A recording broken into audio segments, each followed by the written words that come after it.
During the early days of the NBA, things were, different. Not a whole lot of high-flying dunks. Actually, there were no dunks whatsoever, no three-pointers, dribbling that looks like it belongs in a circus act, and some of the wildest shots you'll ever see in your life. And one of the early pioneers of this young NBA was a player named Joe Fulks. Now, Fulks was a bad man. One of the NBA's first superstars, was the first scoring leader in NBA history, and had even scored 63 points in a single game, an NBA record at the time and one that stood for over a decade. If one thing was for certain, it was that Joe was gonna shoot a shot, and no one was gonna stop him, even if they should have. Because Joe's single game scoring record is not the only NBA record that he broke throughout his 8-year career. In a regular season game in 1948, Joe Fulks broke the NBA record for the most missed shots in a single game, a record that still stands to this day, and a record that will probably never be broken. See, here is some all-time NBA greats and the most missed shots they've ever accumulated in one game.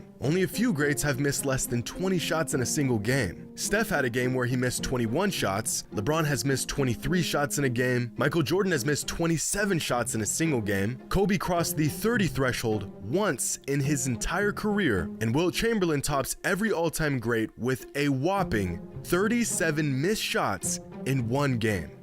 And then, there's Joe Fulks, who in 1948 missed 42 shots in a single NBA game. LeBron, Steph, and Durant have all never even attempted 42 shots in a single game in their entire careers. But Joe was built different. 99 problems and a field goal percentage ain't one, because Joe also holds the 2nd, 5th, 6th, and 10th spots for the most missed shots in a single NBA game. And this is just one of many insane NBA facts you have to see to believe.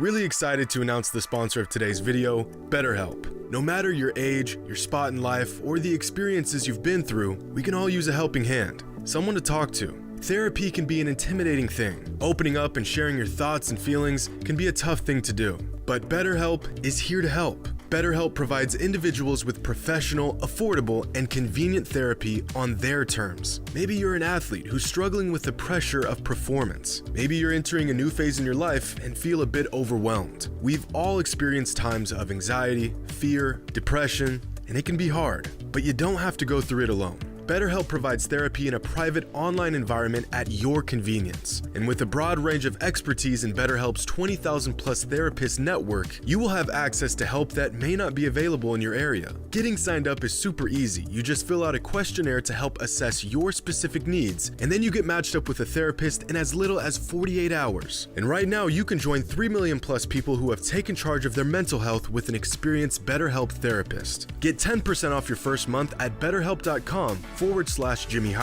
That's BetterHelp.com/JxmyHighroller. Back in 2002, Gatorade shot a commercial that featured a 39-year-old Michael Jordan going one-on-one with a younger version of himself. This commercial was first aired during Super Bowl 36 in front of millions of viewers, and to this day, remains one of the most iconic sports commercials of all time. But what people didn't realize at the time was that the athlete that played the young version of MJ was actually a 22-year-old Jamal Crawford. Despite entire articles being written about the commercial itself, Crawford was never truly credited for his role. But in a recent interview on the Dan Patrick Show, Jamal talked about his role on set. Were you in the Gatorade commercial with Jordan? I was. You played the, how old were you? You played the younger Jordan, the Bulls version of Jordan, and he's with the Wizards? Absolutely. I was 22, I believe, and I was the younger version. And I'm like, okay, what's the lines? He's like, no lines. Let's just talk. Let's play one-on-one. I'm like, there's no lines. Like, so I start reaching for the ball. He's like, you reach, I teach. Right? And he's kind of, I'm going off of his flow. I'm like, okay, am I playing? I'm trying to play like me. I'm trying to play, just play. After taking an extended hiatus from the game, Magic Johnson returned to the NBA in the 1995-1996 season to play for the Lakers one last time. His return didn't last long, and he retired for good in June of 1996. You want to know what else happened in June of 1996? The Lakers acquired some 17-year-old kid named Kobe Bryant and signed superstar Shaquille O'Neal, which means NBA fans were one season away from seeing a trio of Magic, Shaq, and Kobe all on the same team, a decision that would have changed the entire timeline of the NBA. Now, for younger NBA fans, it feels like LeBron has been around since pretty much the dawn of time. In fact, for a lot of fans of the NBA, they've never seen a league without LeBron James. And that's because LeBron has been in the NBA for longer than he hasn't been in the NBA. I know, that sounds a bit weird, so let me explain. LeBron was 18 years and 303 days old when he was drafted into the NBA. And as of today, LeBron has been in the NBA for 19 years and 48 days. LeBron has been in the NBA for the majority of his life, and the majority of most of our lives. But he still has a few years to go before he reaches the ultimate NBA sage status that Vince Carter obtained a few seasons ago. By the time Vince retired, the span of his NBA career made up an absurd 30% of all seasons in NBA history. The man was a part of nearly a third of the NBA's entire existence. And throughout his career, he faced thousands of players, including not one, not two, not three, or four, or 5, 6, 7, 8, 9, 10, 11, but 12 father-son duos in the NBA. Yes, you heard that correctly. Vince Carter was in the NBA for so long that he played the father and the son of 12 different NBA families. Now, if you had to guess which player has the highest offensive rating in NBA history, who would you guess? Jordan, LeBron, Steph, maybe Shaq or Kareem, maybe even throw in a wildcard guess like Jokic or Giannis? Well, it really doesn't matter, because I can guarantee with 100% certainty your guess is wrong. No offense, it's just that the current record holder is literally the last guy you would expect, because the all-time leader for offensive rating is Rudy Gobert. Rudy Gobert. For perspective, LeBron is 43rd all-time at 116. Steph, Durant, and MJ are all very close with career offensive ratings of about 117. And Rudy Gobert, the offensive juggernaut, tops every player in NBA history with an offensive rating of 127.4.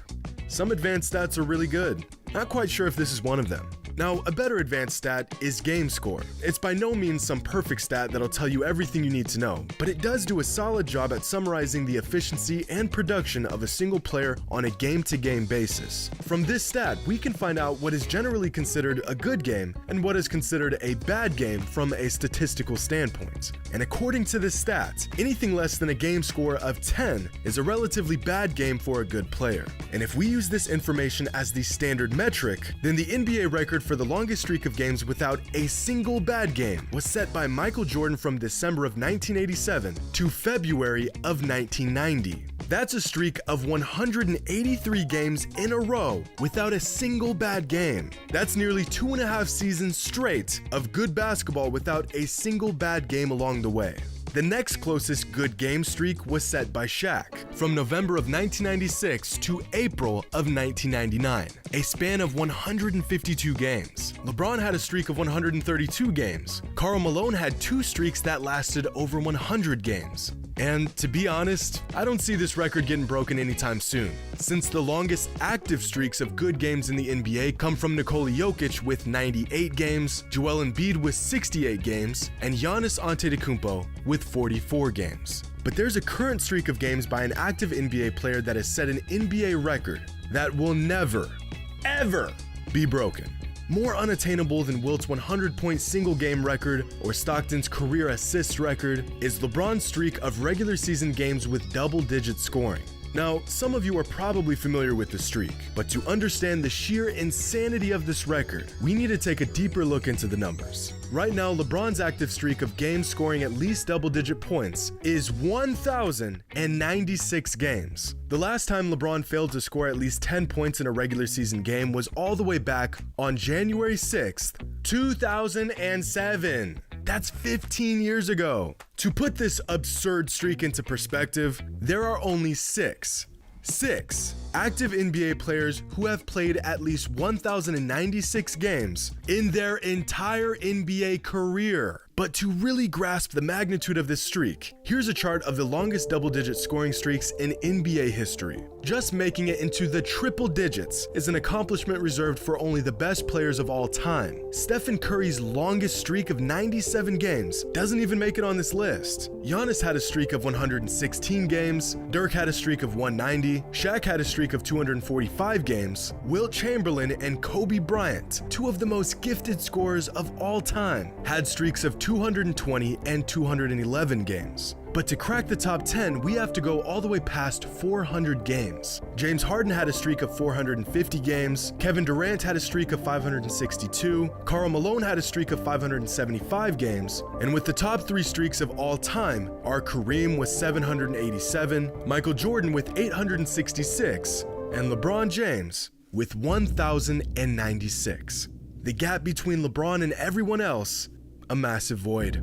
But what if we only include active streaks of double-digit scoring games on this chart? Well, then it would look like this. The next closest streak held by Luka Doncic with 167 games. Luka would have to score double-digit points in every game while playing at least 70 games a season until the 2035 NBA season to even come within reaching distance of this streak. And that, ladies and gentlemen, is an unbreakable record, and an NBA fact you had to see to believe. Hope you all enjoyed, and as always, until next time.